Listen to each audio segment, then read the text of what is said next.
नमस्कार, मैं रचना शर्मा चढ़ती कला टाइम टीवी देख रहे हैं सभी दर्शकों का स्वागत करती हूं। आप देख रहे हैं हरियाणा के समाचार। समाचारों की शुरुआत से पहले एक नजर आज की मुख्य सुर्खियों पर।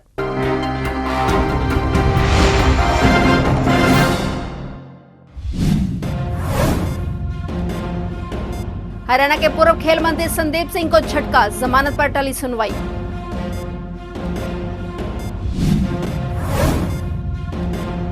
हरियाणा में कांग्रेस सभी 10 सीटों पर अपने दम पर लड़ेगी चुनाव, कांग्रेस के वरिष्ठ नेता भूपेंद्र हुड्डा ने दिया बयान। कुमारी शैलजा ने विधानसभा चुनाव लड़ने की जताई इच्छा, बोली कहां से लड़ूंगी समय बताएगा, हाईकमान से मिली कुमारी शैलजा।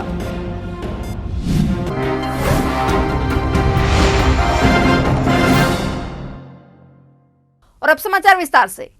हरियाणा के पूर्व खेल मंत्री संदीप सिंह को चंडीगढ़ कोर्ट से जमानत नहीं मिल पाई है। जमानत याचिका पर सुनवाई के दौरान जूनियर महिला कोच के वकीलों ने कहा कि उन्हें आरोपी मंत्री की जमानत एप्लीकेशन की कॉपी नहीं दी गई है। उसे लेने के लिए उन्होंने कोर्ट में आवेदन दायर किया था, जिसके बाद कॉपी मिल गई है। अब उसको लेकर वे अपना जवाब दायर करेंगे। संदीप सिंह के खिलाफ जूनियर महिला कोच ने यौन शोषण का केस दर्ज कर रखा है। इस हाई प्रोफाइल मामले की जांच कर रही चंडीगढ़ पुलिस की एसआईटी एडिशनल डिस्ट्रिक्ट जज की कोर्ट में जमानत को लेकर अपना जवाब दाखिल किया। चंडीगढ़ पुलिस ने संदीप सिंह को कई धाराओं के तहत केस में आरोपी बनाकर 8 महीने के बाद 25 अगस्त को दर्ज केस में चार्जशीट दाखिल की थी। अब इस मामले में 16 सितंबर को सुनवाई होनी है। इस मामले में कोर्ट की ओर से मंत्री संदीप सिंह को नोटिस भी भेजा जा चुका है। भारतीय जनता पार्टी के विरुद्ध गठित विपक्षी दलों के गठबंधन INDIA में सीटों के बंटवारे को लेकर जिस तरह के विवाद की आशंका थी, ठीक वैसा ही हुआ। हरियाणा के पूर्व मुख्यमंत्री भूपेंद्र सिंह हुड्डा ने विपक्षी दलों की एकजुटता को स्वस्थ लोकतंत्र के लिए सराहनीय पहल बताया, लेकिन साथ ही यह भी कह दिया कि सीटों का बंटवारा राजनीतिक दलों के पास मौजूद वोट बैंक के आधार पर होता है। हुड्डा ने इशारों में कह दिया कि आम आदमी पार्टी और इंडियन नेशनल लोकदल के किसी भी लोकसभा सीट पर चुनाव लड़ने की दावेदारी नहीं बनती। हरियाणा की सभी 10 लोकसभा सीटों पर कांग्रेस ही चुनाव लड़ेगी। लोकसभा की सीटों के बंटवारे को लेकर कांग्रेस, आम आदमी पार्टी और INDIA में शामिल होने की तैयारी कर रहे नेलों के बीच सहमति नहीं बन पाने की आशंका कई दिनों से बनी हुई थी। चंडीगढ़ पहुंचे विपक्ष के नेता एवं पूर्व मुख्यमंत्री भूपेंद्र सिंह हुड्डा से जब सीटों के बंटवारे को लेकर सवाल किया गया तो उन्होंने कहा कि सीट क्लेम करने का आधार भी होना चाहिए। छत्तीसगढ़ की कांग्रेस प्रभारी और हरियाणा की वरिष्ठ कांग्रेस नेता कुमारी शैलजा बुधवार को हिसार पहुंची। उन्होंने यहां विधानसभा चुनाव लड़ने की इच्छा जताई। शैलजा ने कहा कि फैसला हाईकमान को करना है, कहां से चुनाव लड़ा जाएगा यह समय बताएगा। शैलजा ने यह भी कहा कि सत्ता जनता और कार्यकर्ता लाती है।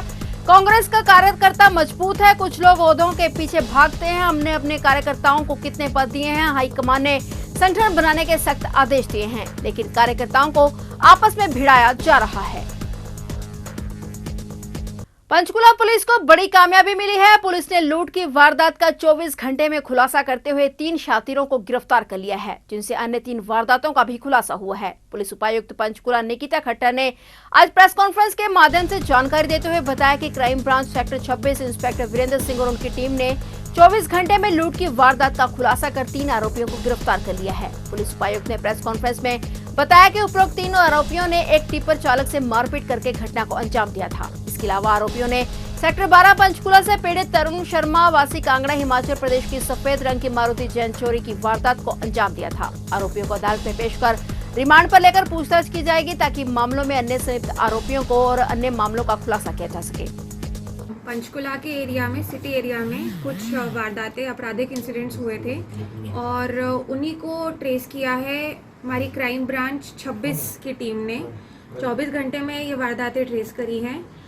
तो जो सबसे पहली वारदात जो हमारी ट्रेस हुई है वो ये है कि संडे रात को एक कुल्फ़ी का रेढ़ी लगाने वाला लड़का था शुभम, जो कि वैसे बदायूं से है और रहता सेक्टर 4 पंचकुला में है। उसने कुल्फ़ी की रेढ़ी लगाई हुई थी शालीमार चौक पर, और वहाँ पर एक सफ़ेद गाड़ी में कुछ लड़के आए और उसके साथ मारपीट करी है और नाइफ से उसको हर्ट किया है। साथ साथ उसके पास कुछ पैसे थे, वो पैसे भी लेकर गए हैं। और इसी कंप्लेंट पर सेक्टर 5 थाना में FIR दर्ज की गई थी 307 नंबर, और FIR दर्ज की गई थी 379 भी IPC सेक्शन में। और इस वारदात को अब क्राइम 26 की टीम ने बहुत ही तत्परता से ट्रेस किया है। इन्होंने गिरफ्तार किया है 3 लड़कों को। उनके नाम इस प्रकार से हैं: अंशुल सन ऑफ विपिन, ये रैली गांव में रहता है। जतिन उर्फ जुत्ता सन ऑफ भूपेंद्र, ये भी रैली गांव में रहते हैं। और तीसरा है अनमोल बेदी उर्फ काकू सन ऑफ सुरजीत बेदी, ये भी रैली गांव के निवासी हैं। इन तीनों लड़कों को क्राइम 26 की टीम ने गिरफ्तार किया है और इनके 3 साथी और हैं जिनकी अभी हम गिरफ्तारी में जिनकी हम जल्द ही गिरफ्तार करेंगे। और इसके साथ साथ इन्होंने ये भी खुलासा किया है कि जो सफ़ेद गाड़ी इन्होंने यूज़ करी थी, एक वाइट मारुति जेन, ये भी एक चोरी की व्हीकल थी। इसके लिए हमारे थाना सेक्टर 5 में एक FIR पहले से ही 5 तारीख को दर्ज थी गाड़ी की चोरी की, और इन्होंने यही चोरीशुदा गाड़ी यूज़ करी है ये वारदात करने में। इसके साथ इन्होंने अभी प्रिलिमिनरी तौर पे ये भी खुलासा किया है कि आइसक्रीम जो कुल्फ़ी वाली रेहड़ी वाली वारदात के बाद ये लोग गए हैं हाईवे की तरफ, सेक्टर 12 की तरफ, और वहाँ पर एक टिप्पर चालक था, उसके साथ भी इनकी कहासुनी हुई है, मारपीट हुई है। इन्होंने टिप्पर चालक को भी एक नाइफ से हर्ट किया है। उप मुख्यमंत्री दुष्यंत चौटाला ने कहा कि पूरब में मिलरों आड़तियों के सहयोग से खरीद का कार्य व्यवस्थित ढंग से निपटाया गया है। इसी प्रकार इस बार भी खरीद कार्य को सुचारू रूप से चलाते हुए जहां समय पर किसानों की पेमेंट की जाएगी, उसी प्रकार आड़तियों की आड़त भी तय समय अनुसार देने का काम किया जाएगा। प्रदेश में बनाए गए सकारात्मक माहौल के परिणाम स्वरूप मिलर्स की संख्या करीब 800 से बढ़कर 1600 हुई है। मिलर्स अगर सर्वे करवाकर नक्शा तैयार करके क्लस्टर बनाएंगे तो वहां पर इंफ्रास्ट्रक्चर के लिए सरकार द्वारा 85% धनराशि देने का कार्य किया जाएगा। उप मुख्यमंत्री दुष्यंत चौटाला बुलाचीका के अग्रवाल धर्मशाला में राइस मिलर्स एसोसिएशन द्वारा आयोजित कार्यक्रम में बतौर मुख्य अतिथि बोल रहे थे। इससे पहले उप मुख्यमंत्री अनाज मंडी में जयप्रकाश गर्ग, जगतार माजरी, सतपाल जैन के साथ साथ आथरी हुड्डा में आयोजित कार्यक्रम में शामिल हुए। हमारे 3 प्रोक्योरमेंट सीजन्स के बहुत अच्छे सफल होने पर आज यहाँ आभार जताया है, और मैं मानता हूँ कि आगे जो पैडी प्रोक्योरमेंट होगी उसके अंदर भी ये सभी साथी बढ़ चढ़कर हमारा साथ देने का काम करेंगे। मुझे तो आज आकर पता चला कि जहाँ 2019 तक हरियाणा प्रदेश में 800 राइस मिल्स थी, आज के दिन वो बढ़कर पिछले वर्ष 1400 थी, और अब जो करंट प्रोक्योरमेंट सीजन के लिए रजिस्ट्रेशन हुई है वो 1600 के आसपास राइस मिल्स हमारे रजिस्टर हुई है। मैं मानता हूँ कि जैसे हरियाणा राइस का लीड एक्सपोर्टर बन चुका है, वैसे ही आने वाले टाइम में टाइमली डिलीवरी के लिए राइस मिलर साथियों का बहुत बड़ा सहयोग हमारे फूड सप्लाईज डिपार्टमेंट को होने का काम है, और इनके सहयोग से हम टाइमली केंद्र सरकार को उनके भंडारणों में जो पैडी डिलीवरी करनी है वो कर पाएंगे। हमारा प्रयास है, केंद्र को मैंने कल आदरणीय पीयूष गोयल जी को पत्र भी भेजा है कि हमें परमिशन दे दी जाए कि हम 25 से प्रोक्योरमेंट पैडी की शुरू कर लें। परमिशन आती है तो भी हम तैयार हैं, नहीं तो हमने शेड्यूल बना दिया है कि 1 अक्टूबर से 15 नवंबर तक हरियाणा में 200 से ऊपर परचेज सेंटर पर पैडी हम खरीदने का काम करेंगे। 92 सेंटर्स पर हम 1 अक्टूबर से बाजरे की खरीद को सुचारू तौर पर शुरू करेंगे। फरीदाबाद जिले के सिविल अस्पताल से नवजात शिशु चोरी मामले में फरीदाबाद पुलिस को मिली बड़ी सफलता। मात्र 10 घंटों के अंदर ही पुलिस ने बच्चा चोर को पकड़ लिया है। आरोपी से बच्चे को बरामद कर उसके परिवार के हवाले कर दिया गया है। पुलिस ने दिल्ली के इलाके से बच्चा चोर महिला और उसके बॉयफ्रेंड को काबू किया है। बादशाह खान अस्पताल का गायनी वार्ड उस समय तालियों की गड़गड़ाहट से गूंज उठा जब क्राइम ब्रांच 48 की टीम ने कुछ घंटे पहले ही चोरी हुए बच्चे को दिल्ली से बरामद करके उसकी मां को सौंप दिया है। नवजात बच्चे को वापस पाकर परिवार में खुशी की लहर दौड़ पड़ी। वहीं मौके पर मौजूद सभी ने फरीदाबाद पुलिस का धन्यवाद किया। वहीं इस पूरे मामले में एक और अन्य महिला और उसके साथी को जल्द पुलिस गिरफ्तार करने का दावा कर रही है।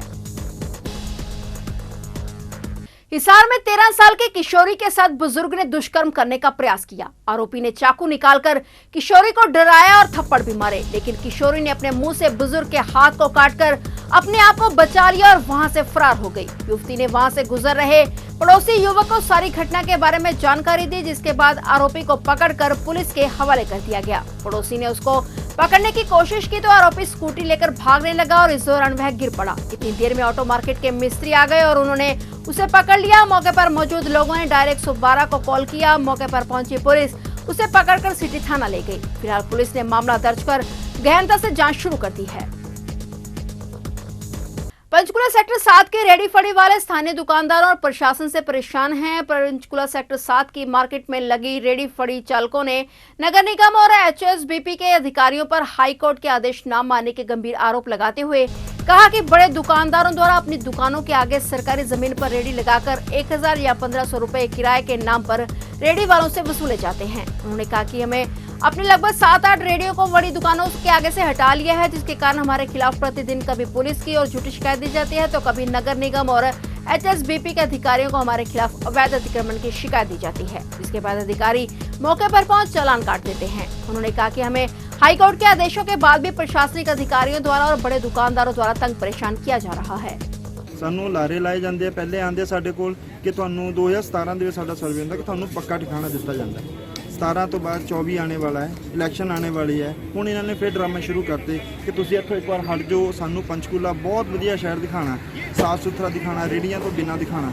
ਲੇਕਿਨ ਉਹੀ ਜਦੋਂ ਅਸੀਂ ਸਾਨੂੰ ਗਰੀਬ ਬੰਦਾ ਜਿਹੜਾ ਕਿ ਨਾਰਮਲ ਇੱਥੇ ਖੜ ਕੇ ਆਪਣੀ ਜੀਵਿਕਾ ਚਲਾ ਰਿਹਾ ਉਹਨੂੰ ਹਟਾਉਣ ਦੀ ਪੂਰੀ ਕੋਸ਼ਿਸ਼ ਹੁੰਦੀ ਹੈ, ਪਰ ਕੋਈ ਵੀ ਦੁਕਾਨ ਵਾਲਾ ਆਪਣੇ ਅੱਗੇ ਇੱਕ ਦਿਨ ਦਾ ਇੱਕ ਟੇਬਲ ਦਾ 2-2 ਹਜ਼ਾਰ ਰੁਪਏ ਕਿਰਾਇਆ ਲੈ ਕੇ ਜਦੋਂ ਉੱਥੇ ਟੇਬਲ ਲਗਵਾਉਂਦਾ, ਰੇੜੀਆਂ ਲਗਵਾਉਂਦਾ, ਉਹਨੂੰ ਕੋਈ ਨਹੀਂ ਦੱਸਦਾ। ਮੇਰੇ ਸਾਹਮਣੇ ਦੀ ਗੱਲ ਹੈ, ਉੱਥੇ ਜੇਈ ਸਾਹਿਬ ਖੜੇ ਆ, ਹੁੱਡਾ ਦੇ ਅਧਿਕਾਰੀ ਖੜੇ ਆ, ਪੂਰੀ ਟੀਮ ਖੜੀ ਹੈ। ਉਹ ਖੁਦ ਕਹਿੰਦੇ ਥੋੜੀ ਜਿਹੀ ਬਾਹਰ ਕਰਕੇ ਲਗਾ ਲਓ, ਕੋਈ ਗੱਲ ਨਹੀਂ, ਬਰਾਂਡੇ ਦੇ ਨਾਲ ਬਰਾਮਦੇ ਦੇ ਨਾਲ ਦੁਕਾਨ ਵਾਲਿਆਂ ਨੂੰ ਅਲਾਉਡ ਹੈ। ਅਸੀਂ ਬਿਲਕੁਲ ਨਾ ਸਿਰਫ ਪਾਰਕਿੰਗ ਰੋਕਦੇ ਹਾਂ, ਅਸੀਂ ਖੁਦ ਇੱਥੇ ਖੜ ਕੇ ਮੋਨੀਟਰਿੰਗ ਕਰਦੇ ਹਾਂ ਕਿ ਗੱਡੀ ਵੀ ਕੋਈ ਮਤਲਬ ਵਾਈਟ ਲਾਈਨ ਦੇ ਅੰਦਰ ਨਾ ਖੜ ਜੇ। ਅਸੀਂ ਖੁਦ ਪਾਰਕਿੰਗ ਨੂੰ ਮੈਨੇਜ ਕਰਦੇ ਹਾਂ, ਪੂਰੀ ਸਫਾਈ ਦਾ ਮੈਨੇਜਮੈਂਟ ਰੱਖਦੇ ਹਾਂ, ਸਾਰਾ ਕੁਝ ਅਸੀਂ ਆਪ ਸਾਫ ਸੁਥਰਾ ਕਰਦੇ ਹਾਂ, ਕੋਈ ਲੜਾਈ ਝਗੜਾ ਨਾ ਹੋ। ਇਸ ਕਰਕੇ ਅਸੀਂ ਖੁਦ ਵੀ ਇੱਦਾਂ ਦਾ ਮਾਹੌਲ ਕ੍ਰੀਏਟ ਕੀਤਾ ਇੱਥੇ ਕਿ ਪਿਆਰ ਮੁਹੱਬਤ ਵਾਲਾ ਮਾਹੌਲ ਹੈ ਸਾਰਾ। ਕੋਈ ਇੱਥੇ ਕਿਸੇ ਗੁੰਡਾਗਰਦੀ ਨਹੀਂ। ਸਾਡਾ ਨਾਮ ਲਾ ਦਿੰਦੇ ਕਿ 20 ਬੰਦੇ ਗੁੰਡਾ ਬੁਲਾਉਂਦੇ ਆ, ਪੁਰਾਣੇ ਪੰਚਕੂਲੇ ਤੋਂ ਗੁੰਡੇ ਬੁਲਾਏ ਹੁੰਦੇ ਇਹਨਾਂ ਨੇ। ਤੁਹਾਨੂੰ ਇੱਥੇ ਕੋਈ ਵੀ ਕਿਸੇ ਵੀ ਟਾਈਮ ਤੁਸੀਂ ਸਰਪ੍ਰਾਈਜ਼ਲੀ ਵੀ ਚੈੱਕ ਕਰ ਲਓ, ਤੁਹਾਨੂੰ ਕੋਈ ਵੀ ਐਸਾ ਆਨਸਰ ਨਹੀਂ ਮਿਲਿਆ। ਕੋਈ ਇੰਨਾ ਵਿਹਲਾ ਨਹੀਂ ਹੈ, ਸਾਡੇ ਕੋਲ ਇੰਨਾ ਟਾਈਮ ਨਹੀਂ ਹੈ ਕਿ ਅਸੀਂ ਆਪਣੇ ਘਰ 2-2 ਬੱਚੇ ਪਾਲੀਏ ਜਾਂ ਫਿਰ ਅਸੀਂ ਇਹਨਾਂ ਨਾਲ ਗੁੰਡਾਗਰਦੀ ਕਰਦੇ ਫਿਰੀਏ। ਗੁੰਡਾਗਰਦੀ ਪ੍ਰਸ਼ਾसन ਸਾਡੇ ਨਾਲ खुद करता है। निसिंग विजय स्वीट्स वाली गली में गुप्ता ट्रांसफार्मर के नाम से 3 सालों से लोहे की ट्रॉली में रखा बिजली का ट्रांसफार्मर लोगों के लिए खतरा बना हुआ है। बिजली वितरण निगम को सरकार और न्यायालय ने लोहे के पोल और जमीन पर रखे बिजली के ट्रांसफार्मर हटाए जाने के कड़े आदेश जारी किए हुए हैं। इसके बावजूद विभाग इस मामले में लापरवाह बना हुआ है। निसिंग की एक ट्रॉली में ट्रांसफार्मर रखा हुआ है और नंगी तारें जमीन पर बिखरी हुई हैं। ऐसे ट्रांसफार्मर की वजह से और तारों की वजह से अब तक क्षेत्र में कई हादसे हो चुके हैं। बारिश के दिनों में कई पशु भी करंट की चपेट में आ चुके हैं। इनके पास से रोजाना हजारों लोग और स्कूली बच्चे गुजरते हैं। दुकानदारों और मोहल्ला वासियों द्वारा इस मामले में बिजली निगम और प्रशासन से मदद की गुहार लगाई गई है। चेयरमैन को भी हमने दो तीन बार बोला, उन्होंने भी फोन किया है, लेकिन किसी ने उठाने की हिम्मत नहीं की। और यहाँ पर पूरी आग लगी है और 2 मीटर रात को जल करके बिल्कुल राख हो गए हैं। आज कोई तार भी नीचे पड़ी हुई थी। सारी तारें नीचे पड़ी हुई हैं, नंगी तारें पड़ी हुई हैं, मेन तारें नंगी नीचे पड़ी हुई हैं। जो भी कोई हादसा होता इसकी है, शिकायत आपने कहीं भी बिजली विभाग को दी है कभी? बहुत बार दिया जी, कोई सुनी नहीं, कार्रवाई नहीं कर रहे हमारी। तो मोहल्ले वाले सारे परेशान हैं। ये छोटे छोटे बच्चे खेलते हैं, तार करंट का डर होता है, बिल्कुल तार नीचे जमीन पर पड़े हैं। और अगर ऐसा हादसा हो गया तो जिम्मेवार कौन बनेगा? ये बिल्कुल। तो ये थे हरियाणा के समाचार और नए समाचारों के साथ फिर से हाजिर होंगे। तब तक के लिए देखते रहिए चढ़ती कला टाइम टीवी।